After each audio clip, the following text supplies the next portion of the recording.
शायर तारिक साहब 15 तारीख़ ते एल्बम बाबा अलीशान प्रोडक्शन में तव्हां भी शायर हो को असांजे बारे में कहिड़ो गीत लिखियो थी ॿुधाए त सही। असां ॿुधोसीं बहरहाल इंशाल्लाह सुठो ख़्यालु रखियो आहे जेको तव्हांखे उमेद आहे त लॻंदो। वाह वाह।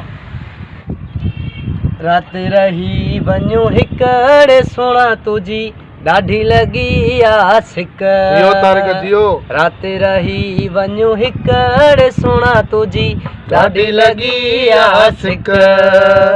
राति रही बी तारिक बी यार आवाज़ अचे तो अलाए केर चे तो बचायो मां परेशान छा पियो ये बीठो तो जो शर्त में थयो ओ यो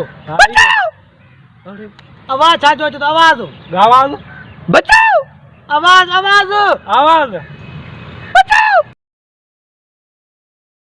हेलो हाँ सेठ साहब न मच्छी माशाल्लाह हाणे अगे को बेहतर जी आ।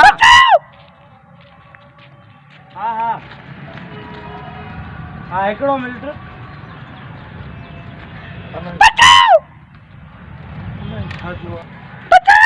अरे अरे बा ता भी आवाज जको आ बुद्धि फायदा आया हो ना एडी। हाँ अरे छा जो आवाज अचे तो खैर ताए बा चौधारी वलाए आयो छो अब आने बुद्ध त हे रडियो तू करे पियो छा बचायो माखे बचायो न बना मां छाए करणियो कंदम ओ यार छा जो आवाज ता भी बुधो न। हां रे बुधो त आया वे न अलाए छा जो यार आवाज आयो पो खबर नथी पए ओ साईं माखे छाए का तू बने न जो आवाज तू न बुधो न बना मां आवाज कोन बुधो आया बचाओ हाणे बुधो हाणे भला थोड़ो घणो बुधम साईं बचाओ छा जो आवाज छा जो अल्लाह हाणे मुखे केड़ी खबर है बचाओ।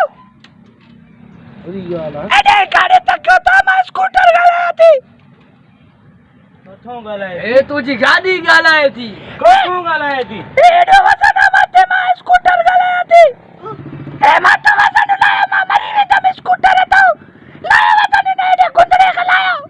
हां गाड़ी आ तू भी हक ते आ तोते भी थम अमरू चढ़ियो वेठो थी। अरे कुरान जी मार पवई ए गरीबड़ी गाड़ी रड़ियूं करे थी कलाक थियो आ न को लहू को क़यामत जो बदर रखियो वेठो आ। अदा मां त डेली चढ़तो आ जो अलाए छो रड़ियूं करिंदा त हे तू खुदा जी मार पे 40 मण वजन थी ने तेरी गाड़ी ते चढ़ियो वेठो आ लहू बाबा लहू